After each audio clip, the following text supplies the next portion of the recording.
Even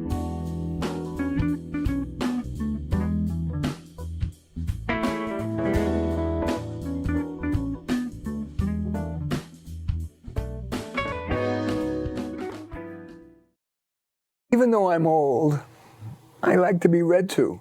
Hachi, do you like to be read to? With a good doggy? Yes, you are. Whatever your age, or maybe even species, maybe you'd like to be read to also. Well, the following are 2-minute stories, mainly from my book Light, which are stories on life's brighter side. We probably could use a little of that these days. Anyway, I picked 8 stories that I think are right for the holidays. First one's called A Christmas Wrench. Like many women, Lily lost her husband while she, although 85, still had some life left in her. She didn't feel the need to grieve for long. Indeed, she elongated the mourning period to avoid friends and family thinking she was a cold person. But after a socially acceptable 2 months, Lily set out. She tried mahjong, but concluded it was worth 2 hours a week, no more. She tried volunteering, tutoring illiterate adults, but felt the efforts were too little, too late. So after a couple of students no-showed, she moved on. Next, she tried taking guitar lessons. Like the tutoring, she felt it was too much repetitive effort for too little progress. Then she took a course, but although she hated to admit it, she had trouble understanding, let alone remembering. Of course, that saddened her. And during her daily walk in the park, that she could and really wanted to do, she sat at a bench, lamenting her decline. She struggled to gin up a basis for hope. She tried reminiscing, but that felt worse. That the good was all behind her. She looked around the woods, irrationally searching for hope in the trees. Massive old trees like her, fallen leaves, decomposing like her. Then she saw a tiny sapling at the base of a pine tree. She had never grown anything since the seeds she planted in the 2nd grade that never germinated.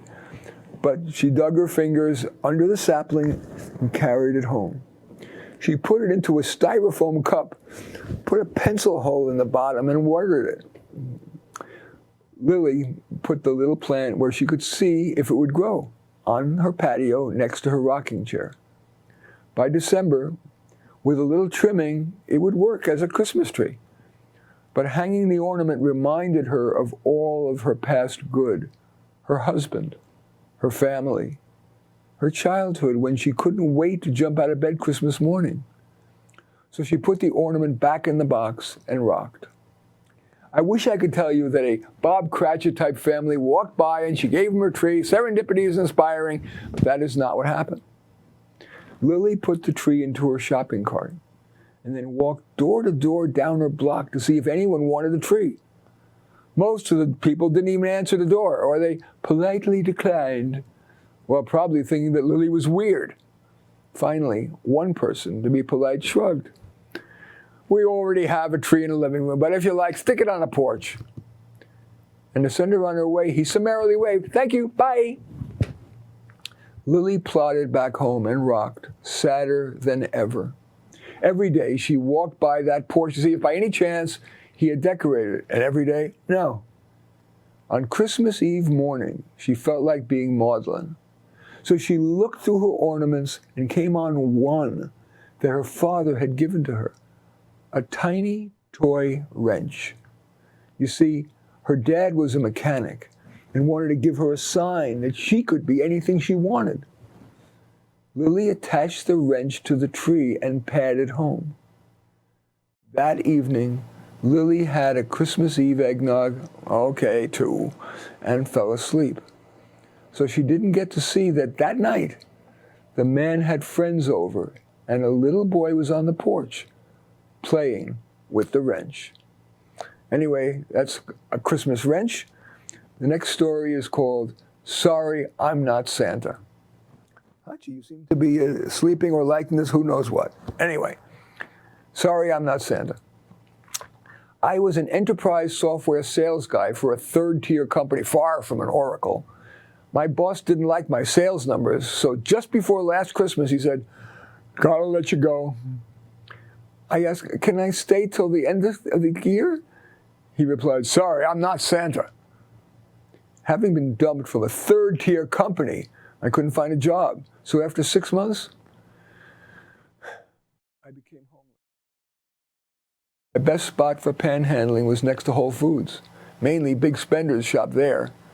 I figured if I'm going to get decent money, I better use my salesman's glibness. So, for example, I told the woman, hey, you look too smart to shop at Whole Paycheck. She dropped $2 at my feet as she laughed. As a couple went by, hand in hand, I said, I see a future for you two. They smiled and gave me a 5. But when an aging hippie shuffled by, I asked, do you know that Whole Foods was owned by a libertarian and sold out to mega Amazon? That didn't work so well. All I got was the finger. But I had a success that I'm excited to tell you about. I saw a well-dressed man trying to negotiate 3 shopping bags. I ventured, you look like the kind of guy who deserves an assistant. Can I help you load your car? He looked skeptical, of course, but he nodded. I wanted to show that I was a cut above the usual homeless person, so I took 2 of the bags, carefully wedged them into the trunk so they wouldn't fall, politely signaled that I was ready for the 3rd bag, loaded it, then closed the trunk without slamming it, just hard enough. Well, that worked. The guy must have been impressed because he said, would you like to do some weeding for me? Using my educated tone, I said, it would be my pleasure, sir.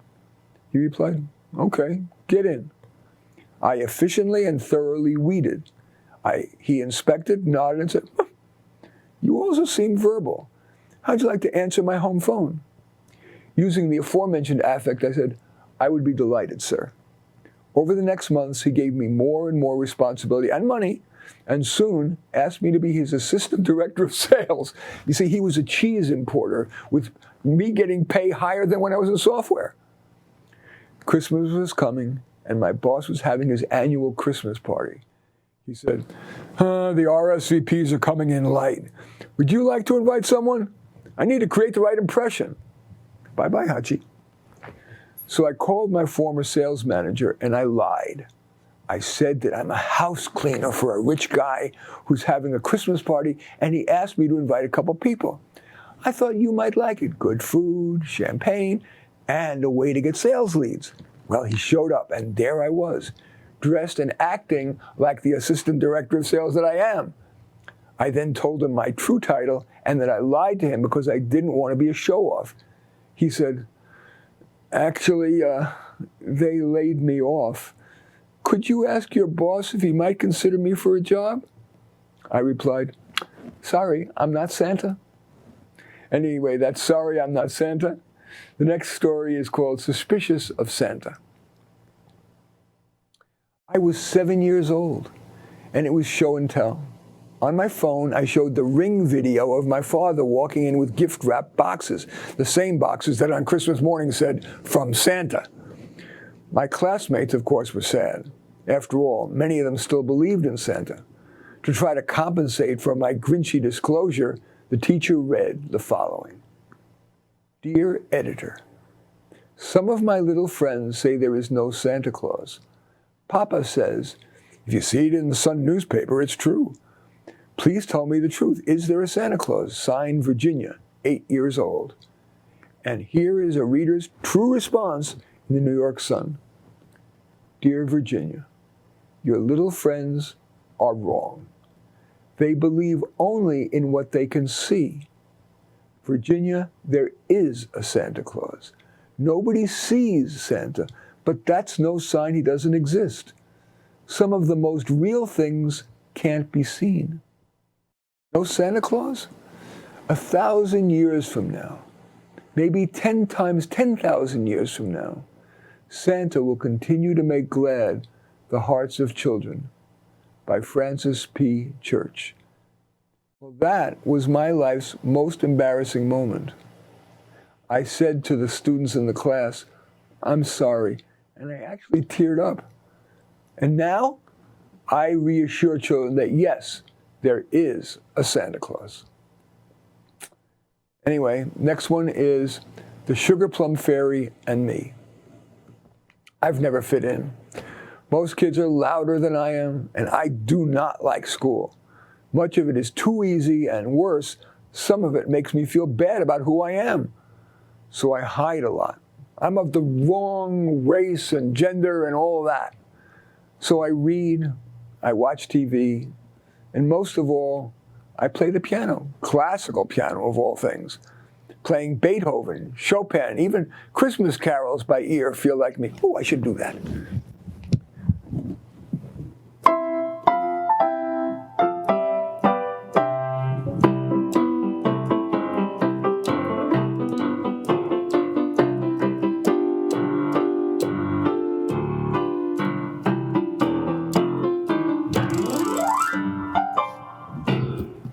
Okay, back to business. Okay, my favorite thing is to go to rehearsals at the Kennedy Center. Some are free. The janitor there, who also likes to watch rehearsals, got to know me a little, and I told him that I play the piano. So after rehearsals, when a piano is on stage, he sometimes lets me play something. And the last time, because Christmas is coming up, I played Silent Night. Today, I was especially excited about going. It was a dress rehearsal for the Nutcracker, which opens tomorrow. As the pre-show, that's the half hour while the audience is coming in, instead of pipe music, they're having a harpsichordist. So the rehearsal started with her playing O Holy Night. But when she got to the loud part, we heard a crack. A whole section of the keyboard broke. I guess harpsichords are fragile. Anyway, she told the director, who was sitting with a clipboard in the second row in mainly empty auditorium, that she would get another harpsichord for tomorrow's performance, and she slumped off. Well, the janitor got up and whispered something to the director, who then turned to me. Kid, do me a favor, and with the remaining keys, will you play just a bit of Christmassy things so we can run through the transition to ballet? Don't worry about the broken part, just play something. I was scared, but how could I turn down the chance to play at the Kennedy Center? Even just at a rehearsal, even on a harpsichord with a half dozen notes that won't play. I said I'd play by ear, so I may be able to play something. So I crept up on stage. All the dancers stood around chatting. I sat down at the harpsichord, took a deep breath, and started to play what she was playing, O Holy Night.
Well, he let me play it all the way through, and then everyone, the dancers, the janitor, even the man applauded.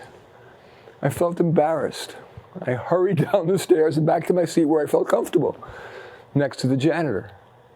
And he looked me in the eye, put his arm on my shoulder, and actually cried. After the rehearsal, I started to walk out. But one of the dancers, the Sugar Plum Fairy, came running after me and said the best words I have ever heard in my life. You were so brave, you were amazing! I didn't know what to say. All I could think of was, would you like to go for ice cream? She smiled and took my hand. Anyway, that's the Sugar Plum Fairy story. The next one is called The Hanukkah Miracle, the sequel. When I was 10, I asked my parents, "Can I have a Christmas tree?" "No, we celebrate Hanukkah." "Why?" Well, one reason is, a long time ago, in the biggest Jewish temple, a ritual required a lamp to be lighted for 8 days, but there was only enough oil for 1 day, yet it lasted all 8. That's a miracle. Maybe that's just another Bible fairy tale? I don't really know. I decided to give my parents miracles. You see, my parents had an electric menorah. On Hanukkah's first night, they light one of its 8 orange bulbs. On the second, 2 lights, and so on through the 8 nights. Well, after my parents lighted the first one and they weren't looking, I unscrewed the bulb. My parents asked if I did it, and I swore I didn't. But to be safe, my father put it on top of the refrigerator, where I couldn't reach it. And as a wimpy 10-year-old, I was too weak to get the ladder from the garage and drag it into the kitchen. So I asked my friend's mother if she would help me with my prank. Every afternoon of Hanukkah, when I came home from school and my parents were still at work, she came over and unscrewed all but one bulb. My parents were mystified, especially on the last night, because instead of leaving one bulb lit, she replaced it with a wax candle of Jesus on the cross. As usual, my parents queried me and I said, "A miracle?" For the piece de resistance, I asked my parents to come to the backyard. They said, "But it's freezing. We don't go out there till March." I said, "Bundle up." And there, our overgrown, asymmetrical tree had been transformed. My friend's mother had trimmed it back so it looked like a Christmas tree, and we decorated it with red and green ornaments for Christmas and blue and white ones for Hanukkah. I welcomed my parents to the backyard with, "Happy Christmaka." They couldn't help but laugh.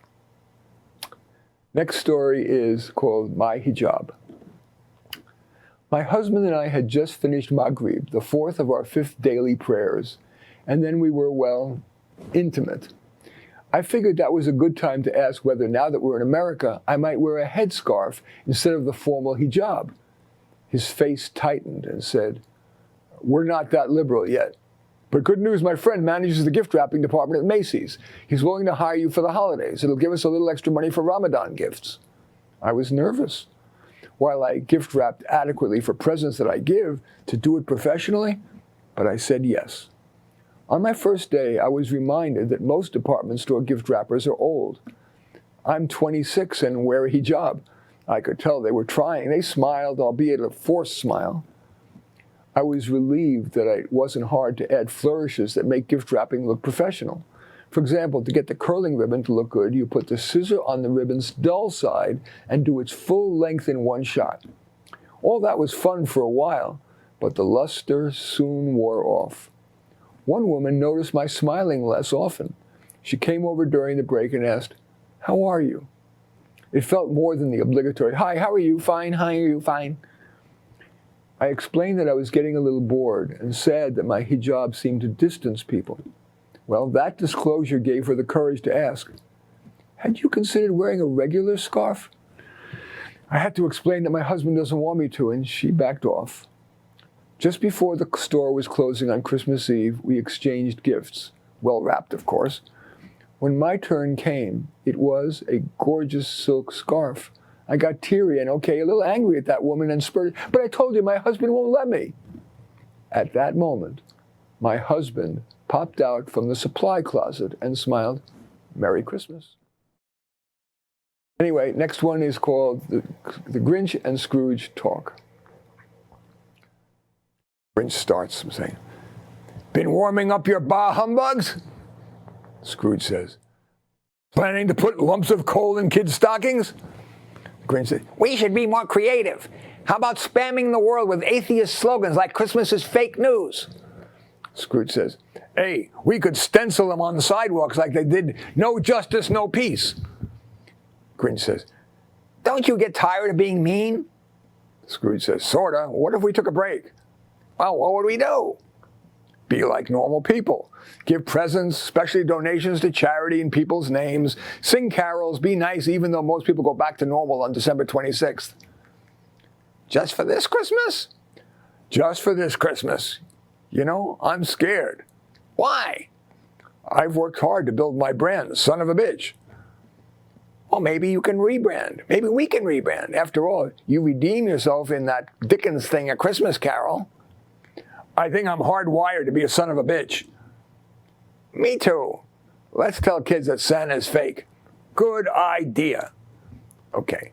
And I think the last one is called knitting. After I got laid off at age 70, I tried to find work, but could get no better than a part-time minimum wage job as a library page. Despite years of psychotherapy, meditation, mindfulness, and so on, I found that the only way to keep my anxiety under control was to stay busy, distracting attention from my real and my imagined woes. I was never an athlete, and so I had no desire, for example, to take up golf, that staging area for the hereafter. Nor did I want to attend activities at the senior center. That would too acknowledge my place on life's conveyor belt. Watch more TV? Waste of time. I like to be productive, but at what? I never was arty, so other cliches were out. For example, the old man at his easel or wandering around with an outsized zoom lens, creating the zillionth image of nature's eye candy. I flashed on my mother knitting a sweater. Too hard. Too feminine. Can you just see me in a knitting circle? So I dismissed the idea. But knitting somehow kept intruding. It's too hard. I'm retarded at visualizing. Maybe if it was just a scarf? That's just a rectangle, no changed angles. Maybe I should watch a YouTube video. And I did. But I couldn't even get the basic knit and purl move. If I took a knitting class, it would be embarrassing. Not just being a man, but I'd be so bad at it. Maybe I should hire a tutor? I'm sure some little old lady would come to my house. No, or we would have to meet in a park bench or something. She might think I'm a rapist or something. I thought about placing an ad for a tutor on Craigslist, but figured that little old ladies who knit are more likely to see a note hung on a yarn store's bulletin board, if they have bulletin boards. Thorough, I went to 3 knitting stores. 2 did have bulletin boards, and the other allowed me to take my note to the cash register counter. Not so old man, inept with crafty things, wants to see if he can learn to knit, seeking a patient tutor, 510-122-2376.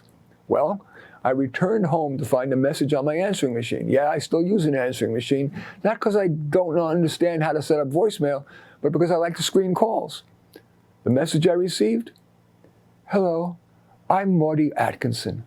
The owner of the store, A Good Yarn, phoned me to say you were looking for someone to show you how to knit.